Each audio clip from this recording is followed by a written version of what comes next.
ओम देवताभ्य पितृभ्यश्च महायोगिभ्येव च नमः स्वाहायै स्वधायै नित्यमेव नमो नमः।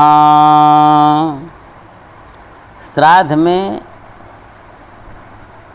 ये व्यवस्था बताई गई, भाई जैसे ही चाहो वैसे ब्राह्मण को भोजन न कराओ, ब्राह्मण की भी पहचान करो, क्योंकि ब्राह्मण जो हो वो शीलवान हो, पवित्रता से रहता हो, प्रज्ञा युक्त हो, सदाचारी हो, संध्या वंदन नित्य करता हो, भगवान सूर्य को अर्घ देता हो, श्रोत्रिय ब्राह्मण हो। ऐसे ही ब्राह्मण को पितरों के नाम पर निमंत्रण देना चाहिए। तप करने वाला हो, धर्म करने वाला हो, दया करने वाला हो, दान करने वाला हो, सत्य बोलने वाला हो, ज्ञान भी हो, थोड़ा बहुत वेद का भी ज्ञान हो, करुणामयी हो, विद्या हो, विनय हो और आस्ते माने अचौर्य, ये गुण जब ब्राह्मण में रहते हैं तो वही ब्राह्मण श्राद्ध में भोजन करने का अधिकारी है। जिन किन प्रकार किसी को श्राद्ध में जिमाने से कोई उसका मतलब नहीं है, ब्राह्मणों को आप जजमानों का भी काम सचेत करें कि भाई आप ये करिए तभी आप लोग भोजन के योग्य होंगे।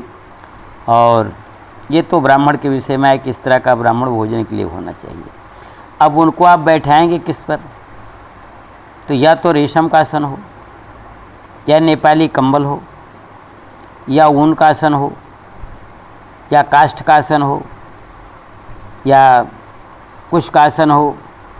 ये सब आसन जो है श्रेष्ठ माने गए हैं। अगर मान लीजिए पीढ़ा देना चाहते हैं तो कदम्ब का पीढ़ा हो, जामुन का पीढ़ा हो, आम का पीढ़ा हो, मौलसरी का पीढ़ा हो, कश्मीरा पीढ़ा हो। इसमें भी जो है लोहे की एक भी कील नहीं लगी है। अगर लोहे की कील उस पीढ़े में लगी है और ब्राह्मण उस पर बैठ के भोजन करेगा तो वो अपवित्र माना जाएगा, वो पितरों को प्राप्त नहीं होगा। इसलिए जो है आसन की भी व्यवस्था ढंग से ही व्यक्ति को करना चाहिए। भोजन करते समय भोजन जो ब्राह्मण कर रहा है, भाई नियम तो ये है कि जहाँ तक हो कोई बोले नहीं, मौन हो करके ही भोजन करे।